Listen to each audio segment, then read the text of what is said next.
Hello అండి, నమస్తే. అందరూ బాగున్నారా? కథాకమనీయం ఛానల్కి స్వాగతం. మనం యండమూరి వీరేంద్రనాథ్ గారు రచించిన ప్రియురాలు పిలిచే నవల చదువుకుంటున్నాం కదా. 4వ భాగంలో ఏం జరిగిందో చూద్దాం. రాత్రి 10ంటికి అశ్వత్థామ 3వ పెగ్లో ఉండగా దడేలిన తలుపు తోసుకుని లోపలికి ప్రవేశించాడు సత్యం. అశ్వత్థామ మూతలు పడుతున్న కళ్ళని బలవంతాన పైకి లేపి చూశాడు. సత్యం జుట్టు రేగిపోయి కళ్ళు ఎర్రబడి దాదాపు పిచ్చివాడిలా ఉన్నాడు. వాట్ బ్యాడ్ మూడ్, ఏమిటి అంత చికాగ్గా ఉన్నావు? గ్లాస్ ముందుకు తోస్తూ అన్నాడు అశ్వత్థామ. కొంప మునిగింది. కళ్యాణి ఆస్తి అంతా అమ్మేసింది. అశ్వత్థామ కళ్ళు చిట్లించాడు. అమ్మేసిందా? ఎందుకు? ఏం జరిగిందో తెలీదు. ఆస్తంతా డాలర్లలోకి మార్చుకొని ఏ స్విట్జర్లాండ్లోనో సెటిల్ అవుదాం అనుకుంటుందేమో. అలా అయితే నీ పని మరింత సులువవుతుంది. ఎంత కమ్ముడిపోయింది? 10 పాత చిత్రపటాలకి. రాత్రి 10ంటికి వాళ్ళు అక్కడ ఏం చెయ్యాలా అని ఆలోచిస్తున్న సమయాన శ్రీకళ్యాణి తన బెడ్రూమ్లో వెళ్ళకిలా పడుకుని ఉన్నదల్లా లేచి కింద కార్పెట్ మీద ఒత్తిగిల్లింది. రేపటి నుంచి నేను ఇలాగే పడుకోవాలి కదా అనుకుంటూ 5 నిమిషాలకల్లా ఒళ్ళు నొప్పులు పెట్టాయి. తన ఆలోచన తనకే సిల్లీగా అనిపించింది.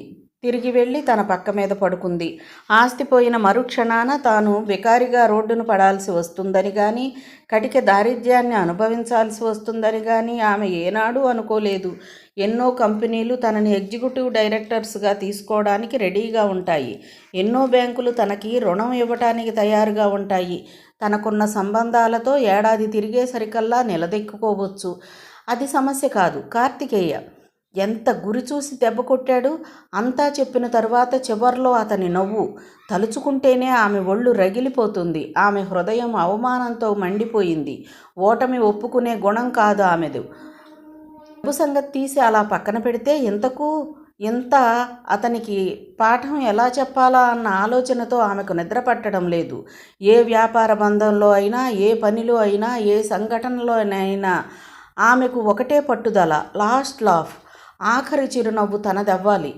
దానికోసం ఏం చెయ్యాలా అని తీవ్రంగా ఆలోచించసాగింది. ఆమె ఆశయం ఒక్కటే, కార్తికేయ.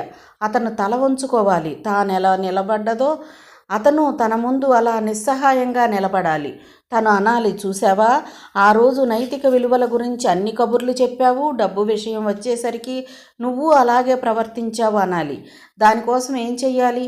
ఏదైనా చెయ్యాలి. ఏదైనా సరే తన అహం సంతృప్తి చెందటం కోసం, తన థియరీ కరెక్ట్ అని నిరూపించడం కోసం, డబ్బు లేనప్పుడు ఉన్న నైతిక విలువలు డబ్బు ఉన్నప్పుడు ఉండవని చెప్పడం కోసం ఏదో ఒకటి చెయ్యాలి. ఆమె ఆలోచించసాగింది. వ్యాపారంలో ప్రత్యర్థిని పడగొట్టడం కోసం, తన ఆర్గనైజేషన్లో లంచగొండి ఉద్యోగిని రెడ్ హ్యాండెడ్గా పట్టుకోవడం కోసం, ఎత్తుకు పై ఎత్తు కోసం ఎంత తీక్షణంగా, ఎంత ఏకాగ్రతతో ఆలోచిస్తుందో అంత తీవ్రంగా ఆలోచించింది. తరువాత ఎవరికో ఫోన్ చేసింది. అదే సమయానికి కింద వంటింట్లో నేల మీద కార్తికేయ ఏమాత్రం ఆలోచన లేకుండా హాయిగా నిద్రపోతున్నాడు. నిశ్చింతకి అంతకన్నా గొప్ప సౌఖ్యం ఏముంటుంది? నిద్రలో అతడు కలగంటున్నాడు. ఆకుపచ్చ పచ్చిక బయలు దుప్పటి కింద నుంచి అప్పుడే నిద్రలేచిన చలికాలం బద్ధకంగా ఒళ్ళు విచ్చుకుంటున్న గులాబీ మొగ్గలకి సుప్రభాతం చెప్పి తాను సృష్టించిన మంచు బిందువులకి మళ్ళీ రాత్రికి తిరిగొస్తానని వీడ్కోలు చెప్పి సూర్యుడికి అందకుండా పశ్చిమానికి పరిగెత్తుతున్న వేళ సముద్రపు అలల క్యాన్వాసు మీద ప్రత్యూషపు పెయింటింగులో పొగమంచును మిళితం చేసి అందమైన అమ్మాయి అలవోకగా విసిరిన జడ చివర కుంచెతో బొమ్మ వేస్తున్నట్లు ఓ కళ చెదిరి కళ్ళు తెరిచాడు. కాళ్ల దగ్గర ఓ ఆకృతి సజీవ శిల్పంలా తోచి చప్పున లేచి కూర్చుని లైటు వేశాడు. ఆమె కళ్యాణి. అప్పుడు టైం 1 గంట అయింది. లోచనం విభ్రమంగా, మనోలోచనం సందిగ్ధం కాగా మీరా అన్నాడు. ఈవేళప్పుడు మీరు ఇక్కడ అన్నాడు మళ్ళీ అయోమయంగా. ఆమె నెమ్మదిగా తలెత్తింది. తలపై నుంచి భుజాల మీదుగా వేసుకున్న పైట చెంగు కాస్త జారగా తిరిగి సర్దుకుని అస్పష్టమైన ఆలోచనకి స్పష్టమైన రూపం ఇచ్చే పదాల కోసం ఆలోచనని తిరిగి హృదయంలోకి పంపిస్తున్నదో అన్నట్టు గుటక మింగి సర్దుకుని, మీరు నన్ను పెళ్లి చేసుకుంటారా కార్తికేయ అంది. ఆమె ప్రతిహారిక అయినది. అతడు ప్రతారితుడైనాడు. మనసు ప్రకామమై, భావము ప్రచోదనమై, మాట పక్వము కాగా ప్రణీతయ్యి ఆ ప్రణయిని చేసిన ప్రతిపాదనకు అతను ప్రతిబద్ధుడైనాడు. అది కల కాదని నిశ్చయించుకొని మీరేం మాట్లాడుతున్నారో మీకు అర్థమవుతుందా అని అడిగాడు. మీరు అహంభావం అనుకోకపోతే ఒక్క మాట, నేను ఏ నిర్ణయమూ తొందరపడి తీసుకోను. మీకేం తక్కువ? గుణముంది, అందముంది, అన్నిటికన్నా మించి స్వార్థం లేదు. నాకు తెలిసినంతలో డబ్బుకు లొంగని ఏకైక వ్యక్తి మీరు. 1 సంవత్సరం చదువుతో డాక్టర్ అవుతారు. చేతిలో గొప్ప కళ ఉంది. ఇంకేం కావాలి? ఒక్కటి మాత్రం నమ్మండి, పోయిన ఆస్తి తిరిగి అనుభవించాలని ఈ కోరిక కోరటం లేదు. ఈ బిజినెస్ వ్యవహారాలన్నీ వదిలేసుకోమంటే వదిలేసుకుంటాను, అన్నీ మీరే చూసుకోండి అంది. అతడు ఇంకా విభ్రమం నుంచి తేరుకోలేదు. మీరు నన్ను నమ్మలేరా? ఈ సౌఖ్యాలన్నీ వదులుకోవటం ఇష్టం లేక మీ ఆస్తి కోసమే నేను ఈ పెళ్లికి ప్రపోజ్ చేశాననుకుంటున్నారా? అతడు కదిలిపోయాడు. చచ్చా, అలాంటిదేమీ కాదు అన్నాడు. ఆ తరువాత ఏం మాట్లాడాలో అతనికి అర్థం కాలేదు. ఆమె తనని డబ్బు కోసం చేసుకోవటం లేదన్నది నిర్వివాదాంశం. శ్రీకళ్యాణి లాంటి వ్యక్తిత్వం గల అమ్మాయి దేన్నైనా భరిస్తుంది, కానీ వ్యక్తిత్వాన్ని పోగొట్టుకోదు. ఆ అయోమయ సందిగ్ధావస్థలో అతడు చాలాసేపు తటపటాయించి నన్ను కాస్త ఆలోచించుకోనివ్వండి అన్నాడు చివరికి. ఈసారి ఆమె బెత్తరపోయింది. ఆ సమాధానాన్ని ఆమె ఆశించలేదు. ఆమె కళ్ళ వెంట అప్రయత్నంగా నీళ్లు తిరిగాయి. ప్రస్తుతం నేను దేనికి కొరగాని దాన్ననేగా మీ ఉద్దేశం? అందుకేగా ఆలోచించుకోవడానికి టైం ఇమ్మంటున్నారు. ప్లీజ్ తెల్లవారనివ్వండి క్లుప్తంగా అన్నాడు కార్తికేయ. ఆమె నెమ్మదిగా లేచి మీ ఇష్టం అని కదిలి మెట్లెక్కి చీకట్లోకి అదృశ్యమైంది. సరిగ్గా అప్పుడు గడియారం 2 కొట్టింది. ఆ రాత్రి అతనికి మరి నిద్ర పట్టలేదు. ఆమెకు నిద్ర లేదు. మాగన్నుగా నిద్రపడుతున్న వేళ ఫోన్ మోగింది. అప్పుడు టైం 5 కావస్తుంది. ఆమె ఫోన్ ఎత్తి హలో అంది. ఫోనోగ్రామ్ అది. ఆ వార్త వింటూనే బ్లాంకెట్ విసిరేసి పక్క మీద నుండి లేచి కూర్చుంది. వెంటనే సత్యానికి ఫోన్ చేసి బయలుదేరి రమ్మంది. ఇంత పొద్దున్న? అవును, చాలా ముఖ్య విషయం. తన ఫీలింగ్స్ను కంట్రోల్ చేసుకుంటూ అంది. ఆమె ఇప్పుడు 100% బిజినెస్ పర్సన్లా ఉంది. వరుసగా 4-5 ఫోన్లు చేసింది. ఆమె టెన్షన్ గమనించినట్లు సూర్యుడు కూడా తొందరగా బయటకు వచ్చాడు. 5:30కే వెలుతురొచ్చేసింది. ఫోన్లో మాట్లాడాక ఆమె డ్రెస్సింగ్ టేబుల్ దగ్గరకు వెళ్ళింది. అక్కడ ఉంది ఓ చిన్న ప్యాకెట్, పక్కనే ఓ చిన్న ఉత్తరం. ఆమె ఆశ్చర్యంగా దాన్ని విప్పి చదివింది. శ్రీకళ్యాణి గారు, నమస్తే. నిన్న రాత్రి మీరు ఏ మూడ్లో నా వద్దకొచ్చి మీ ఉద్దేశం చెప్పారో నాకు అర్థం కాలేదు. మనిద్దరం ఎప్పుడు మాట్లాడుకున్నా అది సిద్ధాంత చర్చలకో వాదోపవాదాల్లోకో అంతమవటం జరుగుతుంది. ఈసారి కూడా అదే అనుకోకపోతే ఒక్క విషయం చెబుతాను. ప్రేమంటే రాత్రి 10ంటికి పుట్టి 12ంటికి పెళ్లికి దారి తీసేది కాదు. అదొక రసరమ్య రసానుభూతి. కళ్యాణి గారు, మీరు చాలా గొప్పవారు. చాలామందిలాగా ఊరికే కబుర్లు చెప్పకుండా మీరు అనుకున్న దాన్ని చేసి చూపిస్తున్నారు. 10 మందికి తిండి పెడుతున్నారు. 10 మందితో శభాష్ అనిపించుకుంటున్నారు. కోట్ల వ్యాపారాన్ని వేళ్ల మీద నడిపిస్తున్నారు. మీ రంగంలో మీరు గొప్ప. నేను పెయింటర్ని. సూర్యోదయపు ఎరుపుని, సూర్యాస్తమైపు నారింజ రంగుని ఎలా మిళితం చెయ్యవచ్చా అని ఆలోచిస్తూ పొద్దున్నుంచి సాయంత్రం వరకు గడిపే భావకుణ్ణి. ప్రతి మనిషికి ఒక స్వభావము, కొన్ని గుణాలు, ఇష్టాయిష్టాలు ఉంటాయి. అవతలి వారికి అవి బలహీనతలుగా కనపడవచ్చు. నా భావుకత్వం మీకు నిస్తేజంగా కనపడవచ్చు. మీ రేయింబవళ్ల కృషి నాకు మెటీరియలిజం లాగా కనపడవచ్చు. నిన్న రాత్రి మీరు వచ్చి వెళ్ళాక ఆలోచిస్తే నాకు ఈ సత్యం బోధపడింది. మీ ఆస్తి సంగ్రహించి నేను మీకు పాఠాలు చెప్పదలుచుకోవటం ఏమిటి? నాకు సిగ్గుగా ఉంది. వ్యాపారంలో మీరు అనుభవించే టెన్షన్తో నేనొక్కరోజు గడపవలసి వస్తే పిచ్చెక్కడం ఖాయం నాకు. ఆ గొప్పతనం గుర్తించడం పోయి మిమ్మల్ని నేను ఒక మానసికవేత్తలా బాగు చెయ్యాలన్న ఆలోచన నాకు రావటమే నా బలహీనత. అందుకు అసలు నేనే ఓ డాక్టర్ దగ్గరకు వెళ్ళాలి. నిన్న రాత్రి మీరు తీసుకున్న నిర్ణయం గుర్తొస్తే ఈ పాటికి మీకే నవ్వొస్తూ ఉండి ఉంటుంది. దాన్ని ఒక చాలా సాధారణ విషయంగా మర్చిపోండి. రేపు నేను కలకత్తా వెళ్ళిపోతున్నాను. ఎలాగైనా శాంతినికేతన్లో చేరాలన్నది నా కోరిక. మీ ఆస్తి తాలూకు అగ్రిమెంట్ పేపర్లు ఇక్కడే వదిలేస్తున్నాను. నాకు నీ దానం అక్కర్లేదు అనకండి ప్లీజ్. మనం మంచి స్నేహితులుగా విడిపోదాం. మీరు మాట అన్నారు గుర్తుందా? నీ పెయింటింగ్స్ నా హాలు గోడలకైతే మరింత అందాన్ని సంతరించుకుంటాయి అని. నిజమే. మన గమ్మత్తైన పరిచయానికి గుర్తుగా ఈ చిన్న వేద బహుమతి తీసుకోండి. నా పెయింటింగ్స్. వాటిని ప్యాక్ చేయటం కోసం ఆకాశాన్నించి మొక్కను కత్తిరించి ఇంద్రధనుస్సును రెబ్బనుగా కట్టి దానికి నక్షత్రాన్ని గుచ్చి ఇస్తున్నాను. కాదనకండి ప్లీజ్. కార్తికేయ. ఆమె ఉత్తరం చదవటం పూర్తి చేసింది. బల్ల మీద పెయింటింగ్స్, అగ్రిమెంట్ పేపర్లు ఉన్నాయి. ఆమె అలాగే కుర్చీలో కూలబడింది. ఆమె మనసులో ఏముందో కానీ మొహం మాత్రం భావరహితంగా ఉంది. ఆమె చాలాసేపు అలాగే కూర్చుండిపోయింది. ఆమె ఆలోచన కార్తికేయ గురించి కాదు. కొద్దిసేపటికి మెట్ల మీద చప్పుడైంది. సత్యం హడావుడిగా లోనికి వచ్చాడు. ఏమిటి, నువ్వు చెప్పేది నిజమేనా? మెట్లెక్కి ఆయాసంతో వగరుస్తూ అడిగాడు. ఆమె తలపైకెత్తి టెలిగ్రామ్ కాగితం అతనికి అందించింది. కంపిస్తున్న చేతులతో అతడు దాన్ని అందుకుని చదివి మై గాడ్ అన్నాడు. ఆమె మొహం ఇంకా అభావంగానే ఉంది. దాన్ని గమనించి అతడు ఏమి పట్టనట్టు అలా కూర్చున్నావు అన్నాడు. ఆమె అతడి వైపు ఓసారి చూసి తలదించుకుంది. అతడు టెలిగ్రామ్ వైపు మరోసారి పరికించి నువ్వేమీ చెయ్యవా అన్నాడు. ఆమె చివాలున కుర్చీలోంచి లేచి ఏం చేయమంటావు? ఇన్సూర్ చెయ్యని షిప్పు మునిగిపోయిందని పేపర్లో అడ్వర్టైజ్మెంట్ ఇవ్వమంటావా? 2 కోట్లు నష్టం వచ్చింది. శ్రీకళ్యాణి ఏజెన్సీ దివాళా తీసిందని బాల్కనీలో నిలబడి వీధిలోకి అరవమంటావా? ఉన్న ఆస్తి అంతా అమ్మినా మరో 50 లక్షల అప్పు మిగులుతుంది. దానికి అప్పుల వాళ్ళు కోర్టుకు వెళితే మనకి జైలు శిక్ష తప్పదని నట్టింట్లో కూర్చొని ఏడవమంటావా అని అరిచింది. ఆమె అంతలా అరవటం అతను ఎప్పుడూ చూడలేదు. ఆమె చెప్పినదంతా నిజమే. కళ్యాణి ఏజెన్సీస్ ఒక పెద్ద కాంట్రాక్టు ఒప్పుకుంది. ఇన్సూరెన్స్ లేకుండా ఆ సరుకు మునిగిపోయిందంటే 2 కోట్లు నికరంగా నష్టం. అన్ని వైపుల నుంచి ఒత్తిడి. ఆస్తి అంతా అమ్మినా అంత రాదు. కోట్లలో వ్యాపారం ఉండవచ్చు, కానీ నికరంగా డబ్బు ఎంతున్నది అన్నది అక్కడ సమస్య. రేపు ఆ సరుకు సొంతదారు కోర్టులో దావా వేస్తే కనీసం 7 సంవత్సరాలకు తక్కువ కాకుండా జైలు శిక్ష. ఇదంతా ఎలా జరిగింది? ఇన్సూరెన్స్ లేకుండా షిప్పింగ్ జరగదే స్వాగతంగా అన్నాడు. జరగదు, పొరపాటు జరగటానికి వీల్లేదు. ఇన్సూర్ చేసినట్టు నటించి చివర్లో జాగ్రత్తగా ఎవరో మోసం చేశారు. బాంబే మాట్లాడాను, తెల్లవారుజాము నుంచి ఆ పని మీదే ఉన్నాను అన్నట్టు సాలోచనగా అన్నాడు సత్యం. నీ ఆస్తంతా ఆ కార్తికేయకి అమ్మేశావు కదా?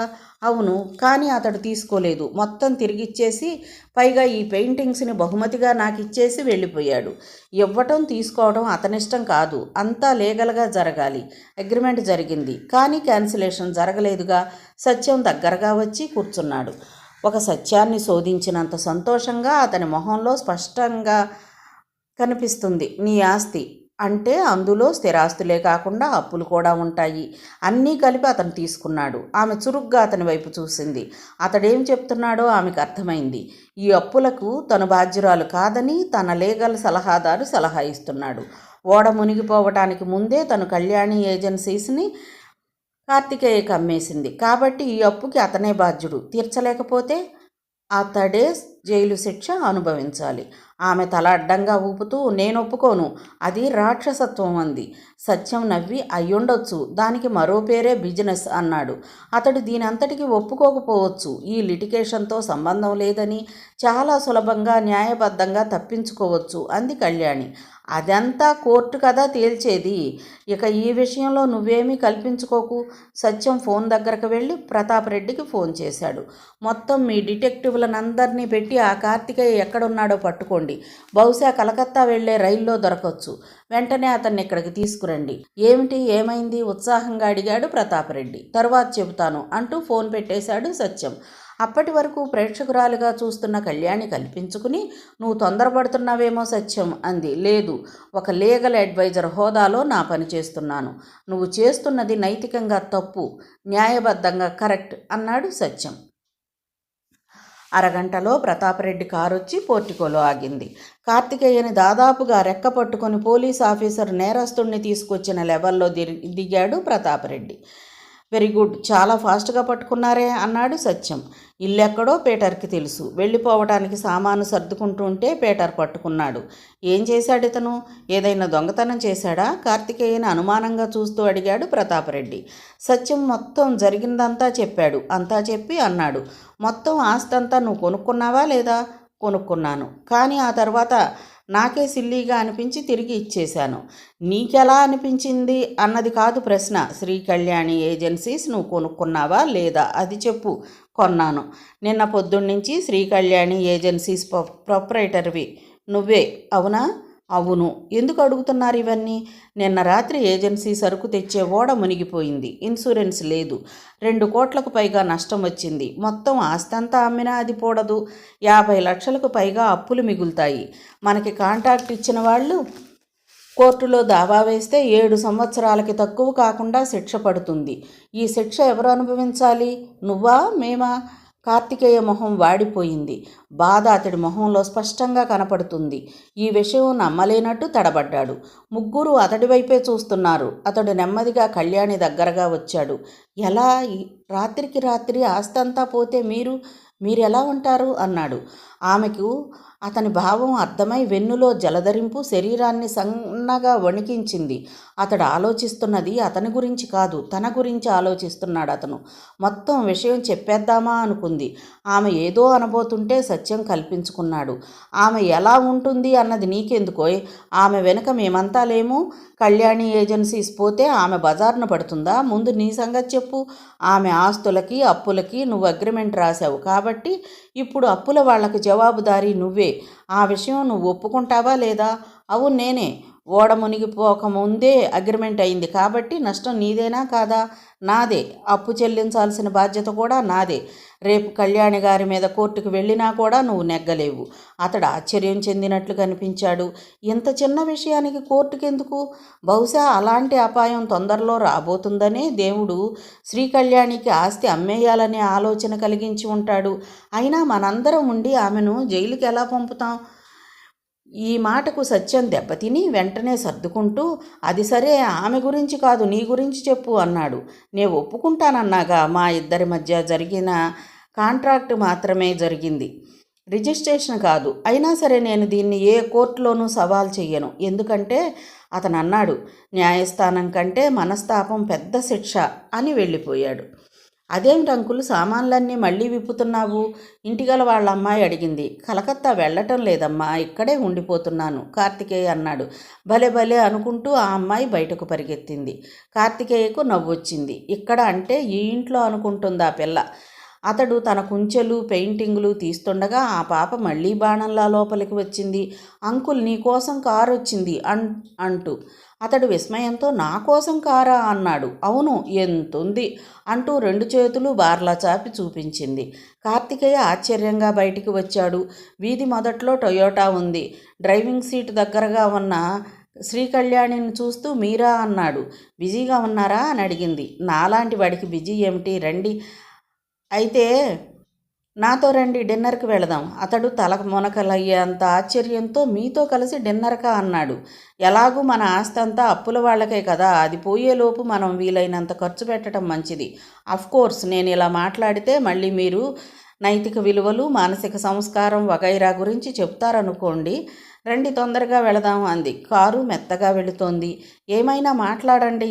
అతడు నవ్వి, నేనింకా ఆశ్చర్యం నుంచి తేరుకోలేదు. మీరు మా ఇంటికి రావడం ఏమిటి, నన్ను డిన్నర్కి తీసుకువెళ్ళడం ఏమిటి అన్నాడు. ఇందులో ఆశ్చర్యం ఏముంది? ఆశ్చర్యం కన్నా భయం ఎక్కువ. మీతో మొదలైన ప్రతి సంఘటన నన్ను ఒక ఊహించని మలుపులోకి తోసేస్తుంది. ఇదే ఆఖరి మలుపులేండి. కారు హోటల్లోకి తిప్పుతూ అంది. ఆ తరువాత నా తరపున మీకేమీ థ్రిల్స్ ఉండవు అంటూ కారు ఆపింది. ఆమె చెప్పింది. వారి జీవితపు అతి ముఖ్యమైన మొట్టమొదటి మలుపు ఆ హోటల్లోనే అరగంట తరువాత జరిగింది. Call from Bombay sir. Operator గొంతు టెలిఫోన్లో పలికింది. ప్రతాపరెడ్డి ఫోన్ అందుకున్నాడు. క్షణం తర్వాత అట్నుంచి ఒక బొంగురు గొంతు వ్యక్తి లైన్లోకి వచ్చాడు. Mister Reddy speaking. Srikalyani agency తాలూకు షిప్ మునక గురించి ఎంక్వైరీ చేయమన్నారు కదా. ఇన్సూరెన్స్ కట్టకపోవటం వెనుక ఎవరి హస్తం ఉందో ఎంక్వైరీ చేయమన్నాను. రెండింటికి సమాధానం ఒకటే మిస్టర్ రెడ్డి అంటూ అట్నుంచి ఆ బొంగురు గొంతు వ్యక్తి చెప్పడం ప్రారంభించాడు. 2 నిమిషాలు మాట్లాడి ప్రతాపరెడ్డి ఫోన్ పెట్టేశాడు. అతడి మొహం నల్లగా కమిలిపోయి ఉంది. అతడు వెంటనే సత్యానికి ఫోన్ చేశాడు. నువ్వు రా, మనం వెంటనే వెళ్ళాలి. ఎక్కడికి? చెబుతాను రా అని అతడు లేచి నిలబడ్డాడు. అద్దంలో ఓసారి చూసుకుని సత్యం కోసం బయటకు వచ్చి ఎదురు చూడసాగాడు. అతడి చేతిలో XIC-20 బాటిల్ ఉంది. కళ్యాణి కోసం కొన్న విషం అది. అప్పుడు టైం 7:45 కార్తీక్ కళ్యాణి హోటల్కి వెళ్ళేసరికి రాత్రి 8 అయింది. ఒక మూల టేబుల్ దగ్గర కూర్చున్నారు. మంచి పరిమళం అంతా హాలు అంతా వ్యాపించి సన్నగా వచ్చే మ్యూజిక్కు తోడై మనస్సుని ఆహ్లాదపరుస్తుంది. టేబుల్ మీద అప్పుడే విచ్చుకుంటున్న గులాబీ పువ్వు అందంగా అమాయకంగా ఉంది. మీరు విస్కీ బ్రాందీ లాంటివి తీసుకుంటారా? లేదు లేదు అన్నాడు కంగారుగా. ఆమె నవ్వుని ఆపుకుని ఓసారి అనొచ్చుగా. లేదు లేదు అని 2 సార్లు ఎందుకు? అతను స్టూవర్ట్ వైపు తిరిగి 2 ప్లాంటర్స్ పంచ్ అంది. దాంతోపాటే ఫ్రైడ్ ఫ్రాన్స్ కూడా. అతడు వెళ్ళాక కార్తికేయ అడిగాడు, ప్లాంటర్స్ పంచ్ అంటే? తాగి చూడండి తెలుస్తుంది. అది సర్లేండి కానీ మీరు ఇలా తీసుకురావడం నాకు అర్థం కావడం లేదు. ఆశ్చర్యంగా కూడా ఉంది. చెప్పానుగా, మనం ఎలా మునిగిపోతున్నామని తెలిసినప్పుడు కడుపు నిండా నీళ్లు తాగి చావడం మంచిది. ఐపీ పిటిషన్ పెట్టే ముందు చాలామందికి సగం ఆస్తిని దాచేస్తారు. నాకు అర్థం కానిది మీరెందుకు వచ్చారని కాదు, నన్నెందుకు తీసుకొచ్చారని. మీకు నాకు తేడా ఏముంది? ప్రస్తుతం ఇద్దరం ఒకే స్థాయిలో ఉన్నాం. ఆ మాటకొస్తే ఇప్పుడు నేను పే చేయబోయే బిల్లు కూడా మీ డబ్బే. ఇక అసలు విషయానికి వస్తే ఇప్పుడు నేను మిమ్మల్ని ఇక్కడికి తీసుకొచ్చింది దేనికంటే, దివాళా అప్లికేషన్ పెట్టడానికి 1 నెల రోజులు టైం ఉంది. ఈ 1 నెల రోజుల్లో ఓ 10-20 లక్షలు తీసి దాయమంటారా? దేనికి? ఈ గొడవలు పూర్తయ్యాక పనికొస్తుంది. నేను జైలు నుంచి తిరిగి వచ్చాక అన్నాడు. చచ్చా, నా ఉద్దేశం అది కాదు. నా సంగతికేం కానీ మీరేం చేస్తారు అది చెప్పండి. ప్రతిరోజు 2 పూటలా జైలుకి క్యారియర్ తెస్తాను అనేసి వెంటనే అతని మనసు నొప్పించే జోకు వేశానా అన్నట్టుగా చూసింది. అతడు దాన్ని పట్టించుకోలేదు. ఆమె ఎందుకో ఆ సాయంత్రం చాలా సంతోషంగానూ మనసు గాల్లో ఎగిరిపోతున్నట్లుగానూ ఉంది. అతను అన్నాడు, ఇన్ని కోట్లతో వ్యాపారానికి అలవాటు పడ్డారు, రేపటి నుంచి ఏం చేస్తారు? ఎలా తోస్తుంది? వెయిటర్ గ్లాసులు ప్లేట్లు తీసుకొచ్చి పెట్టాడు. ఆమె గ్లాసు ఎత్తి చీర్స్ అంటూ గుటక వేసి ఎలా ఉంది అని అడిగింది. బాగుంది. ఆమె ఫ్రాన్స్ ప్లేటు దగ్గరకు లాక్కుంది. హాల్లో పాట పూర్తి కావచ్చింది. చివర్లో గిటారిస్టు తీగ మీద దురదృష్టకరమైన అపశృతి కొట్టడంతో ఒక క్రొకవాకపు వికృత శబ్దం లాంటిది రికార్డు ప్లేయర్లోంచి గదిలోకి వ్యాపించింది. పాట పూర్తయి ఆగింది. నా ప్రశ్నకు సమాధానం చెప్పలేదు మీరు, నిశ్శబ్దాన్ని భంగపరుస్తూ అడిగాడు. నాకు తెలిసిన వాళ్ళు చాలామంది ఉన్నారు. ఎవరైనా కళ్ళకద్దుకొని భాగస్వామ్యం ఇస్తారు. చిన్న లెవెల్లో మొదలుపెట్టి వ్యాపారాన్ని పెంచుతాను. మీరు తిరిగి వచ్చేసరికి మళ్ళీ మామూలు పొజిషన్లోకి వచ్చేస్తాలేండి. అతను నవ్వాడు. ఆమె ఉక్రోషంగా, నేను మాటిమాటికి జైలు గురించి ఇన్నిసార్లన్నా మీరు కోపం తెచ్చుకోరేం అంది. తెచ్చుకుని ఏం చెయ్యను? అలా అనొద్దండి. అననా? అలా అంటే మరీ రెచ్చిపోతారు. అవును, నేనెందుకు ఎప్పుడు నెగిటివ్గా మాట్లాడతాను? బల్ల మీద మోచేతులు పెట్టి అరచేతుల మధ్య గెడ్డాన్ని దాచుకుంటూ అడిగింది. అతడు తెల్లబోయి నాకేం తెలుసు అన్నాడు. ఆ రోజు ఫోన్లో చెప్పారుగా, అలాగే చెప్పండి. నిజంగా నాకు తెలియదండి. మెడిసిన్ కొంత చదివారు, మానసిక డాక్టర్ దగ్గర పనిచేశారు, ఎంతకాలం నన్ను గమనించారు. చెప్పండి, నేనెందుకు ఎప్పుడు నెగిటివ్గా మాట్లాడతాను? అతడు కళ్ళు దించి ఆలోచించసాగాడు. ప్లేట్లో రొయ్యలు నీటి అడుగున సుడిగుండాల్లా ఉన్నాయి. ఆమె చిన్న ప్లేట్లోకి మార్చి అతడు ముందుకు తోసి తాను ఒకటి తీసుకుని పోర్కు గుచ్చింది. ఇంతలో అతడు మాట్లాడడం ప్రారంభించడంతో దాన్ని ప్లేట్లోనే వదిలేసింది. వెంటాడే దురదృష్టం తాత్కాలికంగా దూరమైనట్లు ఫ్రాన్స్ మళ్లీ ప్లేట్లోకి జారింది. ఈ లోపులో అతను అన్నాడు, చాలా సంభాషణలు గమనించండి. 2 వ్యక్తులు మాట్లాడుకునేటప్పుడు అక్కడ లేని 3వ వ్యక్తి గురించి చెడుగా కానీ హేళనగా కానీ మాట్లాడుకుంటారు. ఎందుకు? తాము మంచివాళ్లం అని పరస్పరం ఇండైరెక్ట్గా చెప్పుకోవడం కోసం, తమలోని అభద్రతాభావాన్ని పోగొట్టుకోవడం కోసం. అవునా? అతని సునిశిత దృష్టికి ఆశ్చర్యపోతూ ఆమె తలూపింది. ప్లాంటర్స్ పంచ్ ఒక సిప్ తాగి కింద పెట్టి ఫ్రాన్స్ తిరిగి తీసుకోబోతుంటే అంతలో కరెంటు పోయింది. ఆమె ఫ్రాన్స్ వదిలేస్తూ మై గాడ్ అంది. మనిషితో పాటు కదిలే సంతోష విషాదాల్లా వెలుగునీడలు గోడల మీద పారాడుతున్నాయి. అతడు కొనసాగించాడు. మనిషి తాను ఎలా బ్రతకాలనుకున్నాడో దాన్ని సపోర్ట్ చేస్తాడే తప్ప తానెలా బ్రతుకుతున్నాడో దాన్ని సపోర్ట్ చేయడు.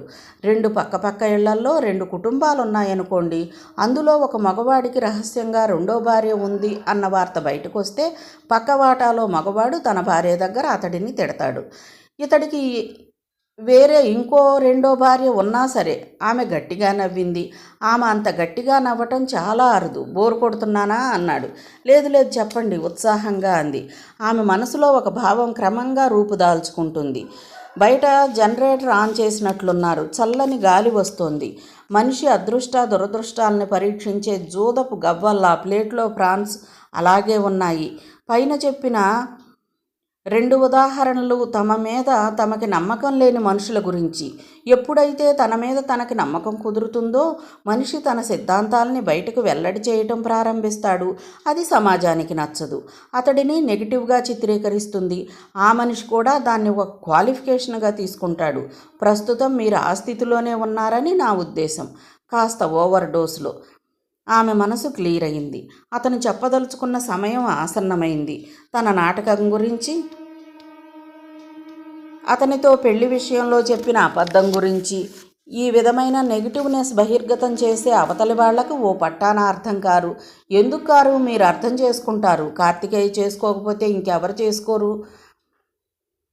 అనుకుంటూ ఆమె పోర్కుతో ప్రాన్ని నోటి దగ్గరకు తీసుకుంది. దాని మీద మసాలా, జీవితం మీద మృత్యువు జల్లిన నల్లని మరకలా ఉంది.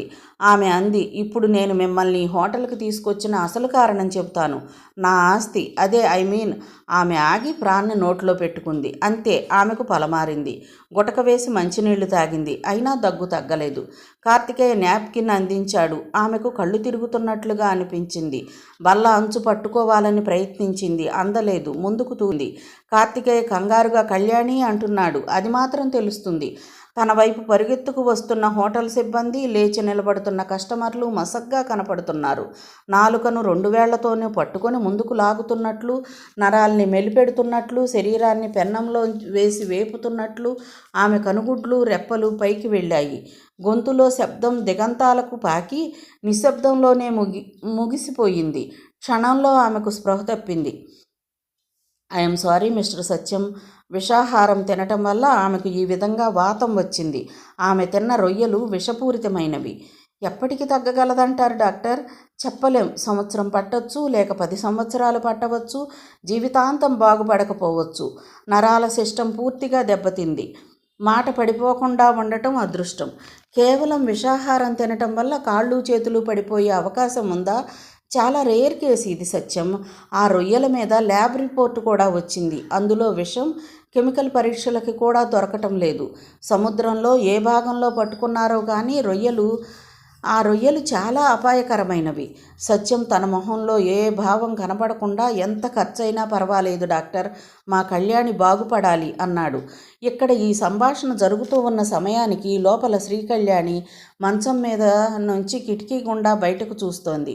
ఆమె మొహం రక్తం లేనట్లు తెల్లగా పాలిపోయి ఉంది. కార్తికేయ ఆమెను అనునయిస్తున్నట్లు బాధపడకండి అన్నాడు. అన్నాడే గాని ఆమె మానసిక ఉద్విగ్నత గురించి అతడు ఊహించగలడు. చలాకీగా తిరుగుతూ కింది వాళ్లతో పనులు చేయించుకుంటూ కోట్లతో వ్యాపారాన్ని నిర్వహించే అమ్మాయి ఒక్కసారిగా ఇలా పడకని ఆశ్రయించాల్సి రావడం అంటే అది ఎంత షాకో అతడు ఊహించగలడు. ముందుకు వంగి ఈ సమయంలో ఏం చెప్పినా అది ఓదార్పుగానూ వైరాగ్యంగానూ తోచవచ్చు. నేను చెప్పగలిగేది ఒక్కటే కళ్యాణి, జీవితంలో ఎత్తుపల్లాలనేవి సర్వసామాన్యం. కష్టం వచ్చినప్పుడే మనం మరింత ధైర్యంగా ఉండాలి. ఇదంతా మీకు తెలియనిది కాదు. ఆమె నెమ్మదిగా తలెత్తి చూసింది. నిజమే, ఎత్తుపల్లాలు తప్పవు. కానీ ఇది నేను అధిగమించలేనంత ఎత్తు, నేను ఊహించలేనంత పల్లం అంది. అలా అనుకోవడం ఎందుకు? మెడిసిన్ బాగా అభివృద్ధి చెందింది. తొందరలోనే బాగుపడే అవకాశం కూడా ఉంది. నేను డాక్టర్తో మాట్లాడాను క్లుప్తంగా అంది. నాతో అబద్ధం చెప్పే ధైర్యం డాక్టర్కి లేదు. అతడికి ఏం చెప్పాలో అర్థం కాలేదు. నిశ్శబ్దం కూడా భయపెట్టగలదని మాత్రం అర్థమైంది. ఆమె తన చేతుల వైపు చూసుకుంది. తోటకూర కాడల్లా వేలాడుతున్నాయి. నవ్వుతూ అంది, తీరిక సమయాల్లో ఏం చెయ్యాలా అని నేను నిన్న మొన్నటి వరకు చాలా విసుక్కునేదాన్ని. ఇప్పుడు నాకు భలే టైంపాస్. అతడు తలెత్తి ఆమె వైపు బ్లాంక్గా చూశాడు. ఆమె తన అచేతనమైన శరీరాన్ని తానే ఓ ప్రేక్షకురాలిగా చూసుకుంటూ అంది, కాలి బొటనివేలు, చేతి చిటికెన వేలు కదపగలనా అని నాలో నేనే పందెం వేసుకుంటూ గంటలు, రోజులు, సంవత్సరాలు గడపొచ్చు. అతను వణికిపోయాడు. ఒక చిన్న వాక్యంలో తన భవిష్యత్ జీవితాన్ని ఇమిడ్చి ఆమె చెప్పిన ఆ 2 వాక్యాలు అతడిలోని ఫిలాంథ్రఫిస్ట్ని నిద్రలేపాయి. గుండె నిండగొట్టుకుంటూ అనుభూతి శూన్యతతో ఆర్ద్రతారాహిత్యంగా బ్రతకనేలా సందిగ్ధం మంచులా కరిగి మానవత్వం పువ్వులా విచ్చుకున్న వేళ అతడు లేచి ఆమెకు దగ్గరగా వంగాడు. అనురాగంతో నుదుటి మీద, ఆప్యాయతతో అధరం మీద, అభిమానంతో చెక్కిలి మీద, ఆర్తితో కళ్ళ మీద, ఆత్మీయతతో నాసిక మీద, జాలితో పాపిడి మీద, ప్రేమతో కనుబొమ్మల మీద ముద్దు పెట్టుకుంటూ నేను నిన్ను పెళ్లి చేసుకుంటాను కళ్యాణి అన్నాడు. ఈ అనూహ్య దిగంతాహ్వాన ప్రేమమయీ రవళికి ఆమె విభ్రమరాలైంది. చెట్టు నుంచి జారే ప్రతి శిథిలపత్రము వ్యధ కాదు, జరిగిపోయిన కథ కాదు, కొత్త చిగురుకు చోటిచ్చే ప్రయత్నం. నీ స్నేహం జాబిల్లిగా విరిసి, నీ తోడు వెన్నెలగా కురిసి, దరిసి నీ ప్రేమ నిండు గోదావరిగా జరిసి ఆ ఉప్పెనలో ఆనందంగా కొట్టుకుపోతాను. అంతు తెలియని యాత్రలో మలుపులో ఏముందో అన్న ఆత్రము ఆమెను సంశయపరుస్తుండగా ఆమె కానీ అంది. అతడు దాన్ని వేరే విధంగా అర్థం చేసుకున్నాడు. నీకు డబ్బు లేదని, దేనికి కొరగాని దాన్నని, అదేగా నీ అనుమానం. నువ్వు నాకు అలాగే కావాలి కళ్యాణి. నీ ఆస్తితో కానీ, నీ డబ్బుతో కానీ నాకు సంబంధం లేదు. నన్ను పెళ్లి చేసుకుంటావా అని నువ్వు అడిగిన రోజు నేనెందుకు భయపడి ఉత్తరం రాసిపెట్టి వెళ్ళిపోయాను. నేను నిన్ను కష్టపడి పోషించుకుంటాను కళ్యాణి. ఉన్నంతలో పెద్ద డాక్టర్లకే చూపిస్తాను. అదృష్టం ఏదో ఒకరోజు మన తలుపు తట్టకపోదు. అంతవరకు మాత్రం ఆస్తి పోయిందని, శరీరం స్వాధీనంలో లేదని నువ్వు కృంగిపోకు. నీకు నేనున్నాను, నమ్ము. ఆమె కన్నీళ్లతో అతని వైపు చూసింది. నరాలు చచ్చుబడి మనిషి జీవోత్సవం అవుతున్నప్పుడు రాలేదు. డాక్టర్ తనని ఇప్పట్లో బాగుపడవు అన్నప్పుడు రాలేదు. ఇప్పుడొచ్చాయి కన్నీళ్లు. ఈ మాటలకు వచ్చాయి. వెన్నెల మాట్లాడినట్లు, సెలయేరు పెదవి విప్పినట్లు, పుప్పొడి పలకరించినట్లు, మలయమారుతం మంద్రధ్వని చేసినట్లు, మహనీయుడు మంత్రపుష్పం చదివినట్లు ఆ మాటలకి ఆమెకు కన్నీళ్లు వచ్చాయి. అయ్యో, ఆస్తి ఎక్కడికి పోలేదు అంది ఏడుస్తూ. నేను మిమ్మల్ని సరదాగా పరీక్షించాలనుకున్నాను. దేవుడు నన్ను నిజంగానే పరీక్షించాడు. అతడు తెల్లబోయాడు. అంటే శ్రీకళ్యాణి సిరికళ్యాణేనా? ఆమె అన్నది. మీరు నా ఆస్తి అంతా కొనుక్కున్న రోజు మీ మీద సరదాగా ఎలా దెబ్బతీయాలా అని ఆలోచించాను. ఓ ఆలోచన వచ్చింది. అర్ధరాత్రి మీ దగ్గరకు వచ్చి పెళ్లి చేసుకుంటారా అని అడిగాను. మీరు జవాబు చెప్పలేదు. అంతకుముందు ఆ రాత్రే బాంబే ఫోన్ చేసి షిప్పు మునిగిపోయిందని వార్త పంపమన్నాను. నేను అడిగిన వెంటనే పెళ్లికి ఒప్పుకుంటారనుకున్నాను.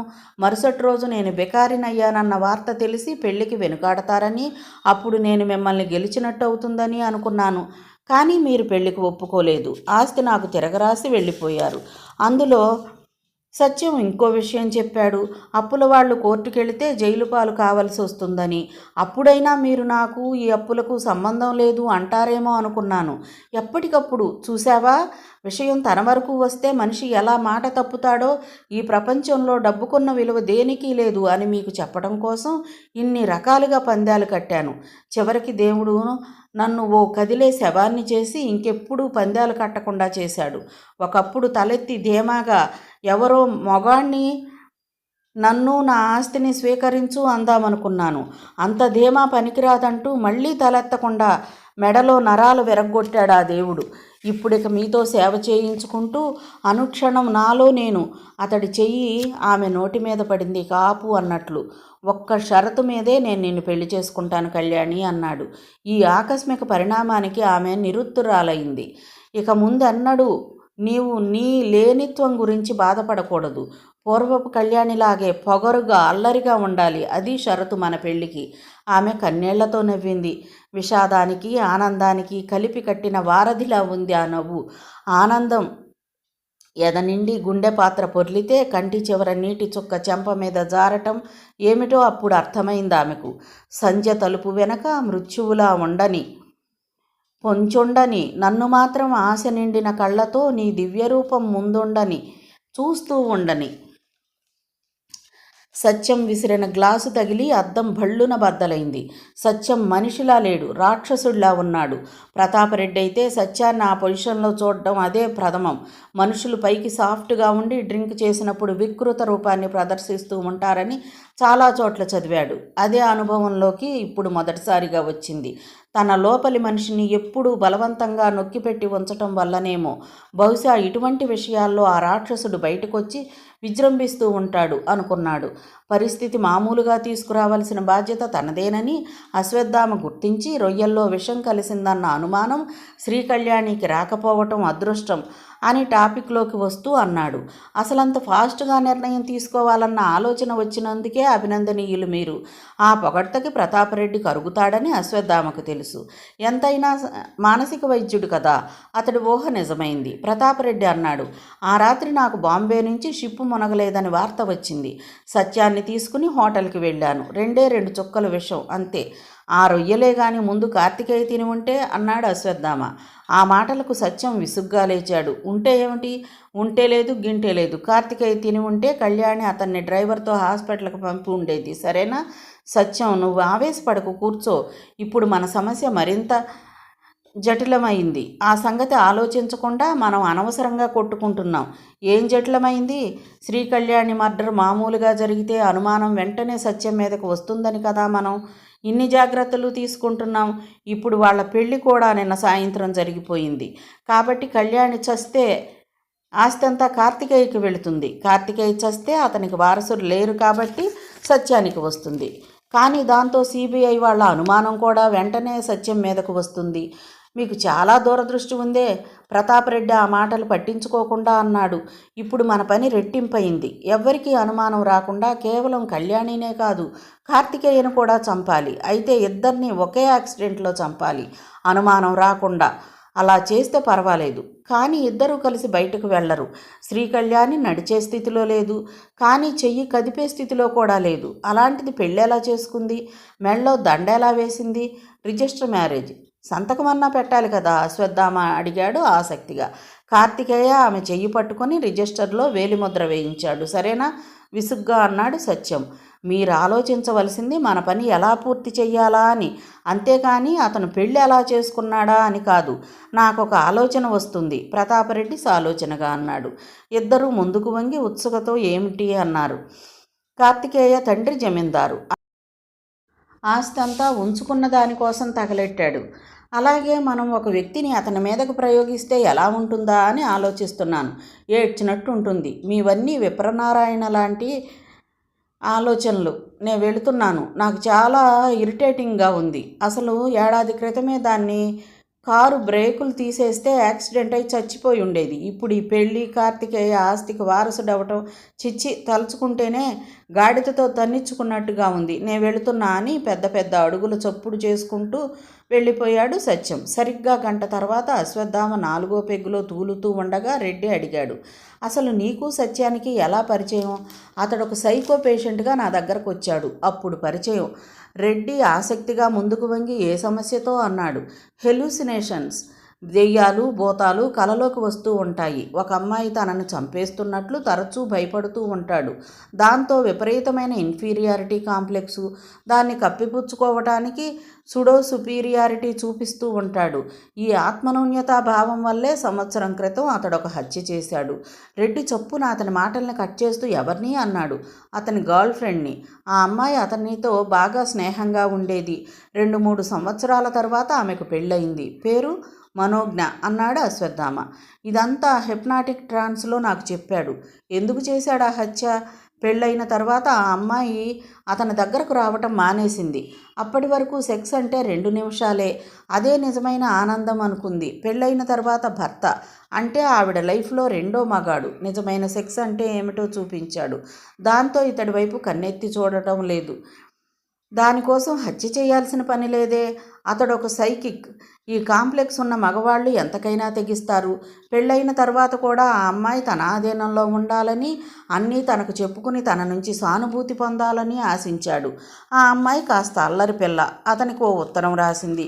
ఆ ఉత్తరం చదివి ఇరిటేట్ అయి వెళ్ళి మర్డర్ చేశాడు. అశ్వత్థామ మరో పెగ్గు గ్లాసులోకి వంపుకుంటూ, గురువుగారు, ఇంకెంతకాలంలో వాళ్ళిద్దరూ చస్తారు? మనం ఈ విస్కీలోంచి స్కాచ్లోకి ఎప్పుడు దిగుతాం? అదంత సులభం కాదు. సులభంగా కనపడుతుంది, కానీ కాదు. ఇద్దరూ ఒకేసారి చస్తే తప్పక అనుమానం వస్తుంది. ఏ ఎంక్వైరీ మొదలైనా మనశ్శాంతి ఉండదు.